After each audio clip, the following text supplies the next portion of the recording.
They say the Arizona desert doesn't keep secrets. Its wind strips flesh from bone. Its sun bleaches history clean. And yet, there are stories that linger, whispered through time like curses no man dares to repeat. Imagine this. A quiet settlement in 1873, little more than dust, whiskey, and desperation. A place called Bumblebee Creek, forgotten by most maps, but remembered by those who survived its shadow. Now, imagine you are one of them, a weary traveler, pockets heavy with coin, a head full of promises about copper and gold. You see the saloon rising from the sand like a mirage. Polished floors, windows with glass, a luxury in this wasteland.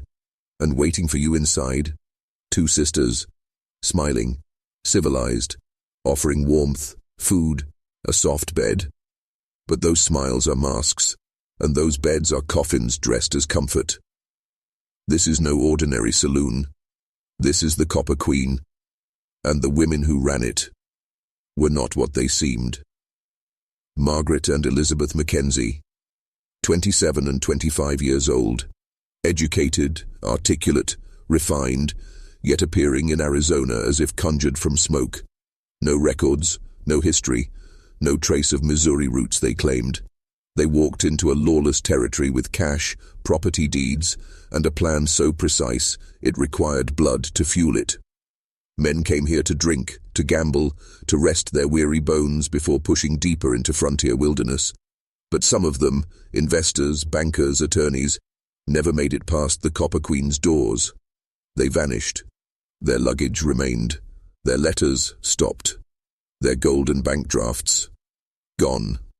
And all that was left was silence, stitched tight by fear. Because in those days, no one asked questions. Not if you valued your breath. The sheriff? Bought. The marshal? Indebted. The townsfolk? They saw things, strange purchases at odd hours, sisters' hands stained with something darker than soil. But silence was survival. To speak Macabre, and to disappear yourself. And so the Copper Queen fed on travelers. A machine built on charm, civility, and death. Its walls were altered, its floors reinforced, its closets leading to nowhere but darkness.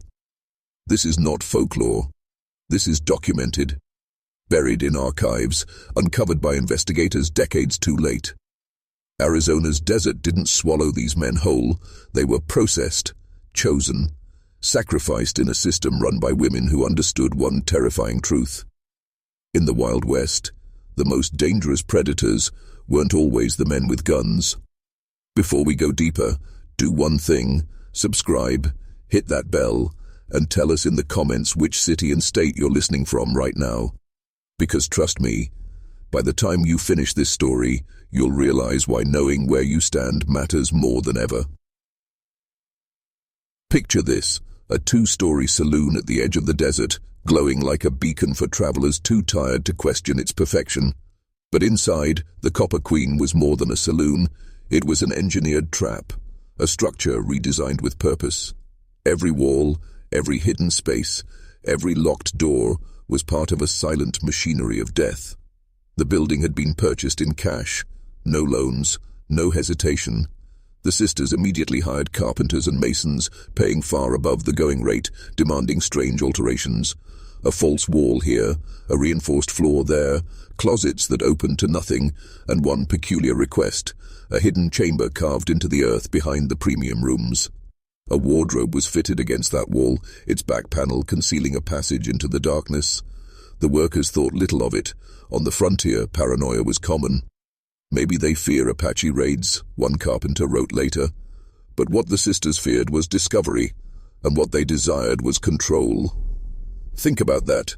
Two young women, out of place in a land of dust and whiskey, designing a building, not to comfort guests, but to consume them. Not improvisation, planning, blueprinted horror. And here's where it gets colder. They didn't target everyone. They studied their prey. Margaret, the elder, was the face, the charm. Her voice could extract your secrets before you realized you were giving them away.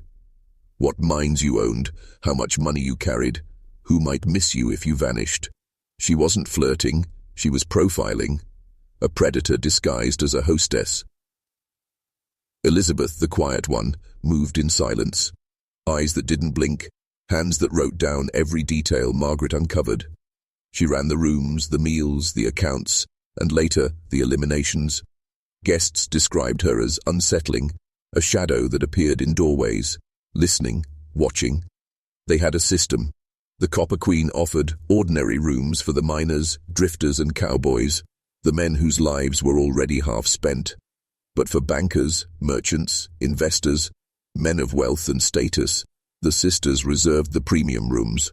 Always the same wing, always the ones with that hidden access point. Guests thought they were paying for luxury. In truth, they were being funneled toward the chamber of disappearance. And when men left, there was always a note. Handwriting forged with uncanny precision. Gone south.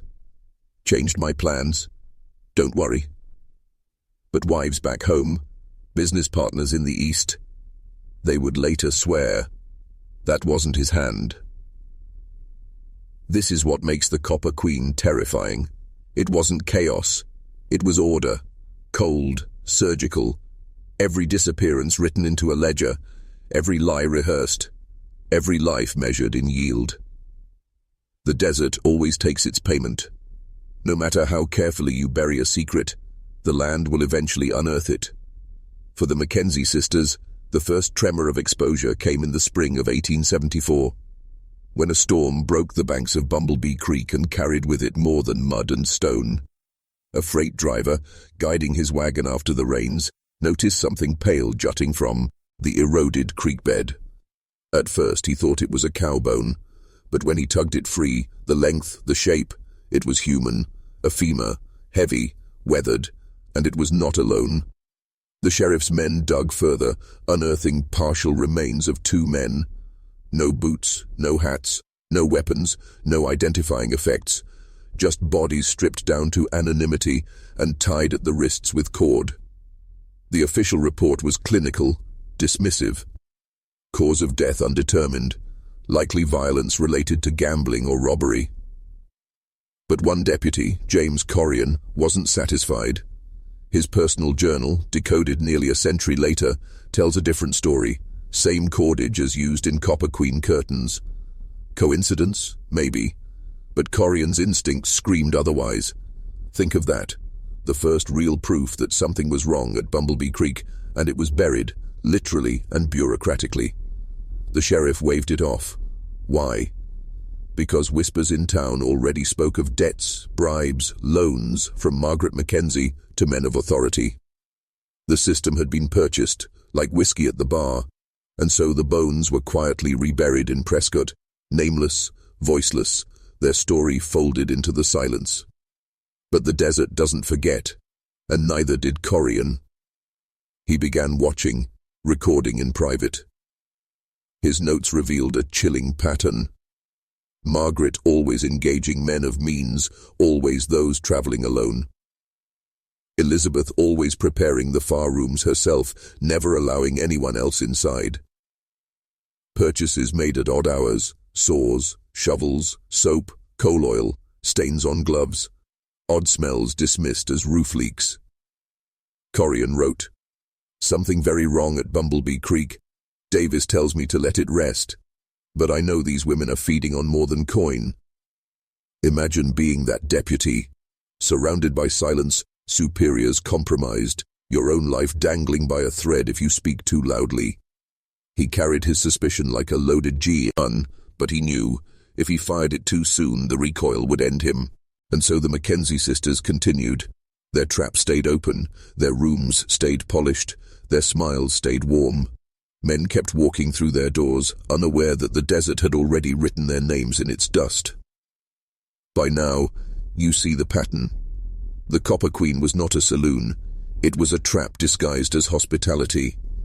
But here's where the story sharpens into something far more disturbing. The hidden chamber. The sisters didn't just kill, they engineered a space for it. Behind the premium rooms, tucked into the hillside, was a concealed chamber, roughly 8 feet by 10, with a dirt floor that sloped into a narrow tunnel. The only entrance? Through a false-backed wardrobe. Guests thought they were resting in the finest room of the territory. In truth, they were sleeping with their headboard pressed against the wall of their own grave. What happened inside that space is pieced together from forensic traces and fragments of the sisters' coded journals, discovered decades later. Blood seeped into the clay floor, scrubbed with coal oil until the earth itself carried the stink of burnt iron.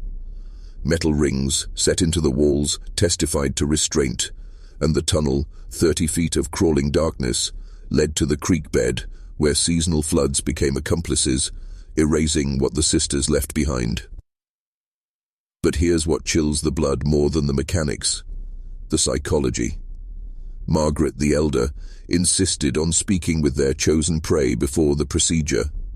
Not out of kindness, out of calculation. She wanted to absorb every detail, handwriting quirks, speech patterns, financial records, so that when the man disappeared, she could mimic his hand, forge his farewell, craft the illusion of his survival. Elizabeth found this unnecessary exposure. She preferred efficiency, silent, surgical. But she obeyed. Their journals, coded in simple substitutions, stripped human life down to merchandise. Victims became stock, their worth measured not in breath but in yield, gold, drafts, deeds. One entry chills more than the rest. Processing of St. Louis attorney complicated. Subject regained consciousness mid-procedure. Excessive measures required. 3 days closure necessary to sanitize. Will claim water damage to explain odors. Understand this. The sisters weren't improvising. They were perfecting. Predators learning from every kill. And the town, the law, the church, the storekeepers, they looked away. Some because they were paid. Some because they were afraid. Some because in the frontier, you didn't ask questions about the blood on your neighbor's boots. This was more than murder. It was industrial. It was a system of control disguised as civilization. And every man who walked into those rooms was another lesson in how to vanish wealth, power, and identity without leaving a trace. Evil does not thrive in isolation. It thrives in silence, in the complicity of those who choose not to see. And the story of the Copper Queen is not just about 2 sisters. It's about a community that let them feed. Bumblebee Creek was already cursed ground.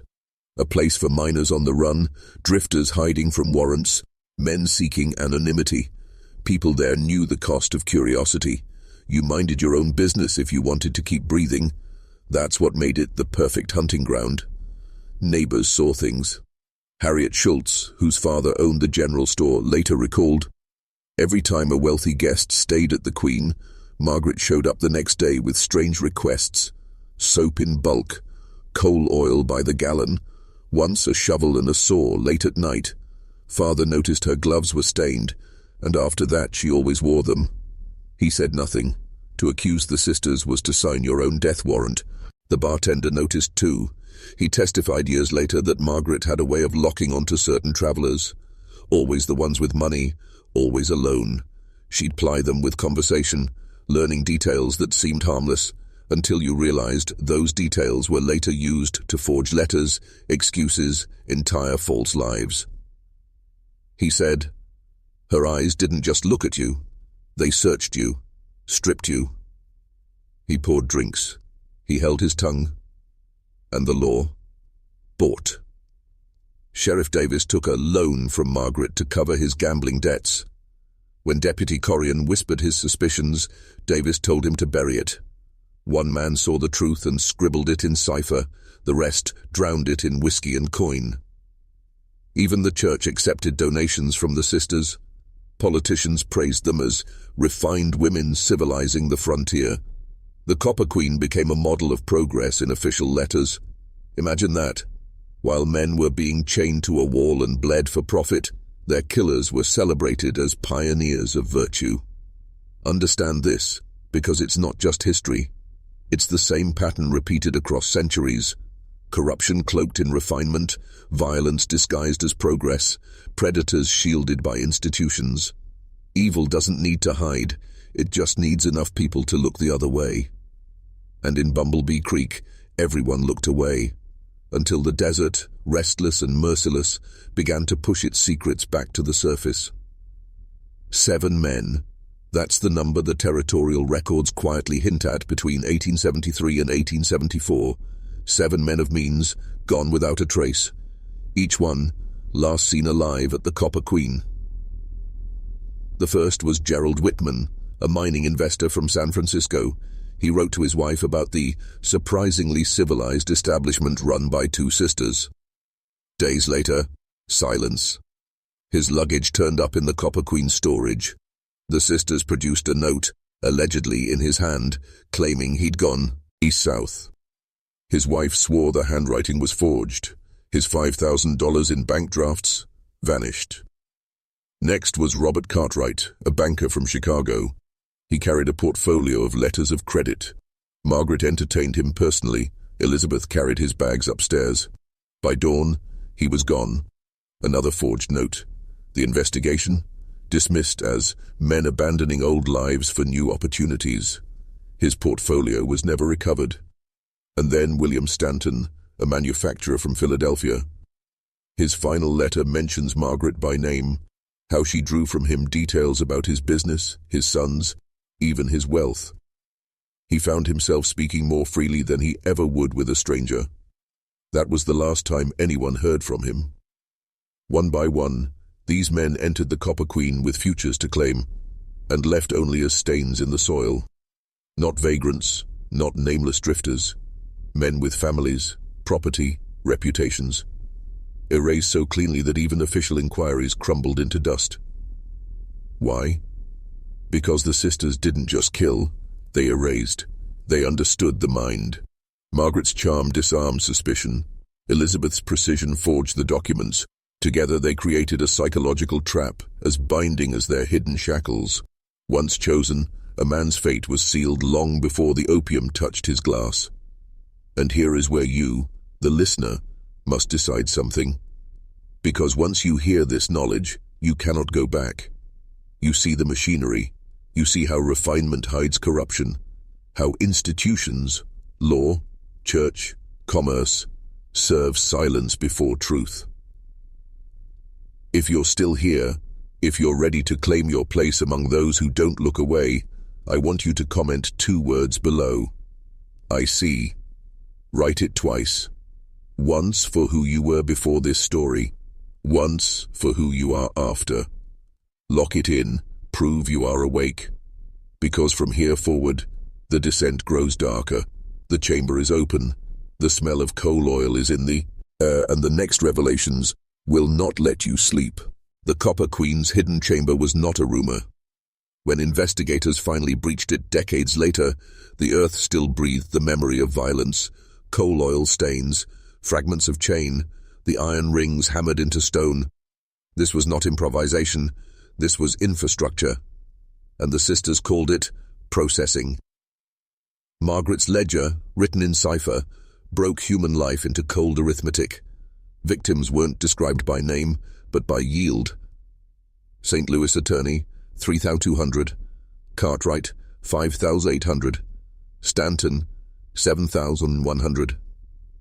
Each number matched the drafts, gold, or deeds stolen from the dead. To them, a man's worth wasn't in his breath, but in the value he left behind. Elizabeth's notes were different, colder. She detailed logistics, amount of laudanum mixed into whiskey, duration of restraints, disposal methods, flood season adequate, soil absorbent, 3 gallons coal oil required. Her language stripped life down to chemistry and dirt. And then there was the method. Guests chosen for the premium rooms were given drinks laced with laudanum or opium. Most slipped into unconsciousness. Those who resisted were forced into the chamber through the wardrobe's false back. There, wrists bound to iron rings, their bodies reduced to silence. The sisters did not hurry. They spoke with them first. Margaret drawing out last details for later forgery, Elizabeth waiting with gloves and ledger. When the end came, it was not gunfire or blades, it was suffocation or poison, or in some cases, starvation itself. The method didn't matter, the outcome was always the same: silence. And afterward, the sanitization. Coal oil poured across floors to mask blood, soap ordered in bulk to scrub the walls, and when the stench became too strong, they simply claimed water damage or rat infestations. The townsfolk, already complicit by fear or greed, nodded and looked away. Think about what that means. This wasn't just killing, it was ritual, an assembly line of erasure perfected over months, hidden behind the face of civility. Margaret and Elizabeth didn't see themselves as murderers, they saw themselves as refiners, burning away the worthless to claim the valuable. That philosophy still lingers in their journals, like a whisper meant for us. The desert feeds on men, we simply assist it. And here's the question: were they wrong, or were they only saying out loud what the frontier already knew? That in a land of dust and hunger, human life was the cheapest currency of all. The strangest thing about monsters is that they rarely see themselves as such. To the Mackenzie sisters, the Copper Queen was not a slaughterhouse. It was progress, civilization. Margaret wrote in one of her journals, "We bring order to a lawless land. Where men spill blood in the streets like animals, we act with purpose, with refinement, with control." To her, the Copper Queen was not a saloon, but a temple, one built on discipline, charm, and silence. She believed their killings elevated them above the chaos of the frontier, transforming brutality into art. Elizabeth's writings carried less poetry, but more venom. She saw their victims as parasites. These men carry wealth yet bring no order. They leave wives behind, take mistresses, gamble away futures. We repurpose them. We civilize through subtraction. To Elizabeth, each death was not a crime. It was a correction. Understand how twisted this logic is. They cast themselves as reformers. To them, Bumblebee Creek wasn't a forgotten settlement. It was a stage. The Copper Queen was their theater of refinement, and every victim was just another actor written out of the script. And the town, in its silence, reinforced the illusion. Politicians praised the sisters for their decorum and influence. Newspapers referred to them as ladies of refinement, guardians of civility in an uncivil land. Can you imagine the irony? While iron rings clinked in the chamber below, officials toasted the sisters' contributions to frontier society. But this is where it becomes chilling. Because refinement is the most dangerous mask of all. Brutality shocks us. Refinement lulls us. Margaret and Elizabeth proved you can dress horror in silk, lace it with manners, and make it look like virtue. And here's the question that lingers, heavy and unavoidable. What's more terrifying? The killings themselves, or the fact that the killers believed they were righteous? That they saw themselves not as predators, but as pioneers, agents of order in a world of dust and chaos? When you hear that, doesn't it sound familiar? Haven't we seen this same story echo across centuries? Men and women in power, cloaking corruption with civility, masking violence with progress, and convincing themselves, and others, that the horror they inflict is necessary. That is why the Copper Queen isn't just history, it's a mirror, a reflection of something far larger, far older, and still alive today. For a time, the sisters seemed untouchable. Their charm bought them influence, their gold bought silence, and their refinement disguised the stench of death. But the desert, it has no loyalty. It erases, yes, but it also reveals. The rains came again in late 1874. Floodwaters tore through Bumblebee Creek, ripping open the land behind the Copper Queen. And with the earth broken, secrets bled out. A boot, then a ribcage, then a skull, half buried, teeth still intact. This time the discovery couldn't be buried. Too many saw it. Miners, townsfolk, travelers. They watched as the sheriff's men pulled bones from the soil, bundled in 2s and 3s. 7 sets in total, tangled like forgotten marionettes. The desert had kept the sisters' ledger, and now it was showing the pages. Deputy Corian, who had been scribbling his suspicions in cipher, finally acted. He sent word to Prescott, bypassing Sheriff Davis. Within weeks, a territorial marshal arrived. His report is cold, clinical, but beneath the ink you can feel his unease.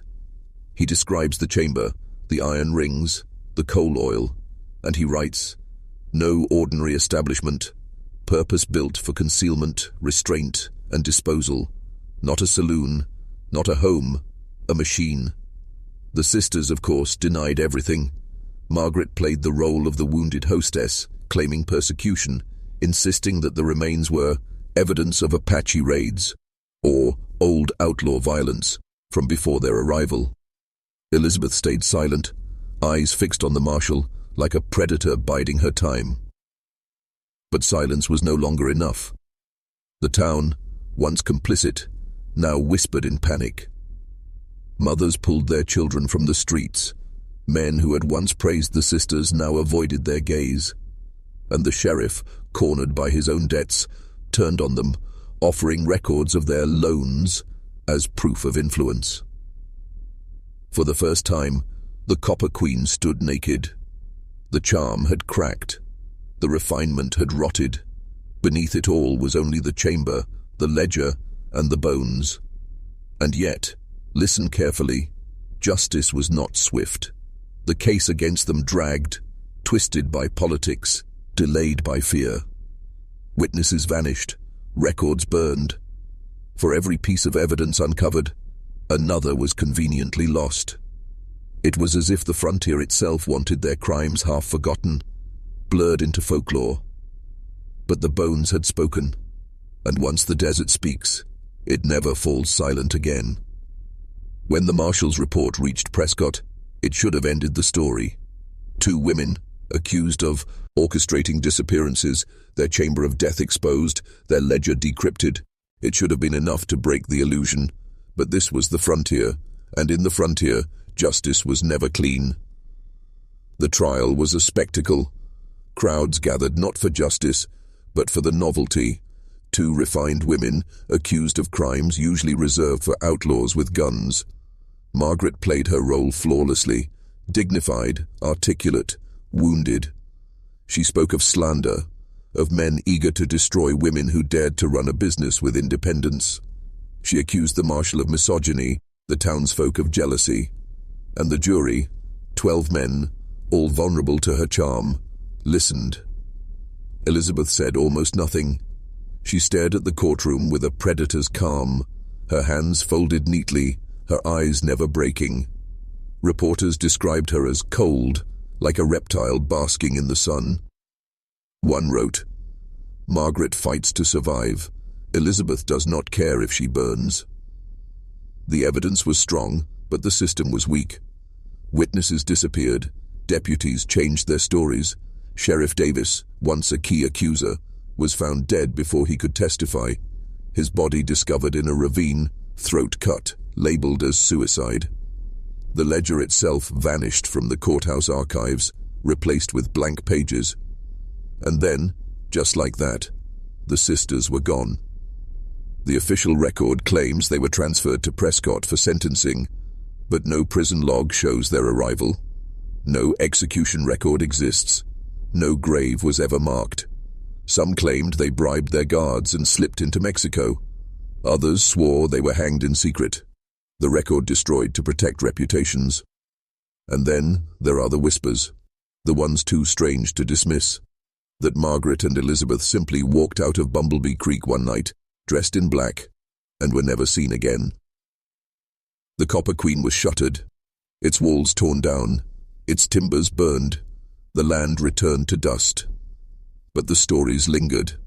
Travelers swore that on stormy nights you could hear voices by the creek, women's voices, laughing, coaxing, calling.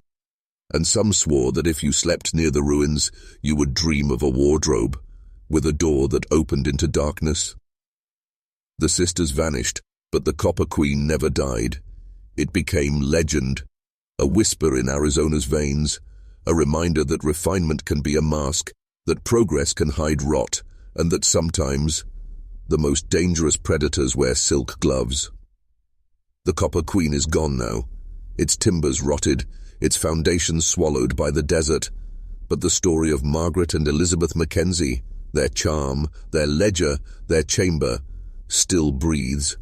And if you listen closely, you'll realize this was never just about a saloon in Arizona. It was about us. Think about what made the sisters so effective. Not just violence, not just greed. It was the mask of refinement. They wrapped horror in civility, turned slaughter into progress, and convinced an entire community to stay silent.